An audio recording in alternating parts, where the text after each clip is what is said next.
अपने कमरे में लीना बिखरे हुए रंगों और कागजों के बीच बैठी है। सपनों का एक ऐसा रंग पटल जो जीवन में आने का इंतजार कर रहा है। अपनी ब्रश के एक स्ट्रोक से लीना एक कैंडी, एक पतंग और एक गुड़िया बनाती है। अपनी रचनाओं में जान डालती है। कैंडी चमकती है, पतंग नाचती है और गुड़िया मुस्कुराती है। प्रत्येक रचना नई जीवन शक्ति से स्पंदित होती है। उसकी रचनाएं अस्तित्व में आती हैं, कमरे को रंग और खुशी के बवंडर से भर देती हैं। जीवंत दृश्य के बावजूद अकेलेपन की भावना बनी रहती है, जो लीना के हंसमुख भाव पर छाया डालती है। मिठाई, पतंग और गुड़िया उसे घेरे हुए हैं, फिर भी उसकी खुशी उदासी से भरी है। उसके दिल में एक शांत दर्द। बारिश लीना की खिड़की के बाहर की दुनिया को धुंधला कर देती है, जो उसके चेहरे पर उकेरी गई उदासीनता को दर्शाती है, क्योंकि वह अपने बिस्तर पर सुस्ती से लेटी है। एक संयोगवश मुलाकात। उसकी उंगलियां बिस्तर के नीचे छिपी हुई किसी चीज को छूती हैं, एक निष्क्रिय जिज्ञासा को जगाती हैं। एक सुनहरा पेंट ब्रश उभरता है, जिसके बाल अनकही क्षमता से चमक रहे हैं, क्योंकि वह इसे एक जल रंग पैलेट में डुबोती है। एक जीवंत लाल रंग के स्ट्रोक के साथ वास्तविकता झुकती है। चित्रित गेंद पृष्ठ से छलांग लगाती है, सांसारिक के नियमों की अवहेलना करती है। लीना दरवाजा बंद करती है, खुद को अपने रचनात्मक अभयारण्य में बंद कर लेती है। अपने कमरे में वापस लीना अपनी जादुई पेंट ब्रश पर लौटती है, जो अधिक दृश्यों को जीवंत करने के लिए तैयार है।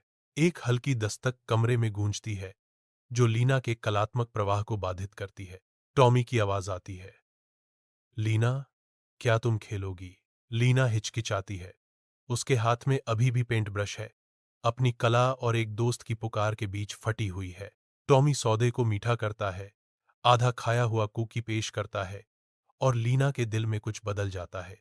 लीना हाथ में ब्रश लिए फिर से एक पिल्ला बनाने की कोशिश करती है, लेकिन जादू मायावी रहता है। ब्रश का जीवंत रंग फीका पड़ जाता है, जो लीना की धुंधली होती उम्मीद को दर्शाता है। लीना के चेहरे पर निराशा छा जाती है, क्योंकि उसके सपने हवा में घुल जाते हैं। लीना सवाल करती है, तुम काम क्यों नहीं कर रहे हो?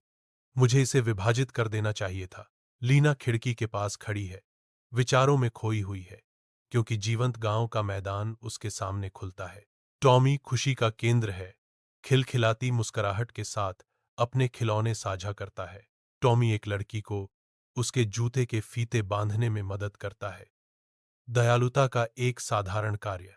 यह दृश्य गर्मी और उदारता बिखेरता है, क्योंकि टॉमी देना जारी रखता है। लीना टॉमी के कार्यों को देखती है, यह महसूस करते हुए कि खुशी साझा करने में है। एक विलो पेड़ के धूप में चूमे गए चंदवा के नीचे हवा प्रत्याशा और कोमल गर्मी से भरी है। लीना टॉमी की ओर एक जादुई पेंट ब्रश बढ़ाती है, जो आश्चर्य की दुनिया में एक निमंत्रण है। टॉमी की आंखें जिज्ञासा से चौड़ी हो जाती हैं, क्योंकि वह ब्रश पर नजर डालता है।